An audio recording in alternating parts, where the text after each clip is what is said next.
Septem-les-Vallons n'en finit pas de poser problème à ses acquéreurs. Depuis 2006, ils ne peuvent toujours pas rentrer chez eux.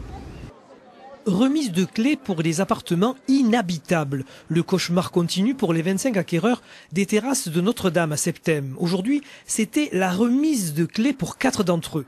Mais paradoxe des paradoxes, alors qu'ils en rêvaient depuis 6 ans, pour des raisons financières et juridiques, les futurs acquéreurs ne pouvaient accepter les clés. Je les baptise ironiquement des beaux Kinder surprise, c'est-à-dire qu'elles sont très belles de l'extérieur, mais l'intérieur, il n'y a rien qui correspond au cahier de charge. Donc je vous le redis, donc pas d'eau, pas d'électricité, pas d'assainissement, donc c'est quand même les notions élémentaires de l'habitabilité en France, me semble-t-il, puisqu'on se base sur des notions d'habitabilité uniquement, hein, d'accord? Elles ont été déclarées conformes par un cabinet Veritas, et du coup, il faut qu'on y rentre coûte que coûte.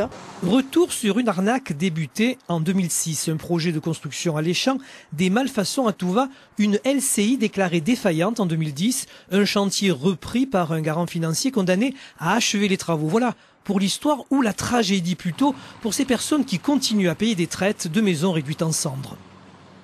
Financièrement, c'est très dur, puisqu'on doit rembourser les maisons et payer nos locations en même temps.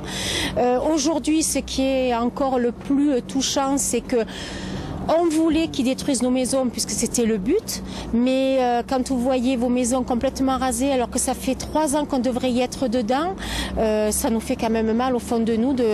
Moi j'évite de passer, de redescendre en bas tant que la reconstruction ne commence pas. Les maisons détruites, les futurs acquéreurs réclament à corps et à cri un planning aux garants financiers. Car à ce jour, on ne sait toujours pas à quelle date elles seront reconstruites. À présent,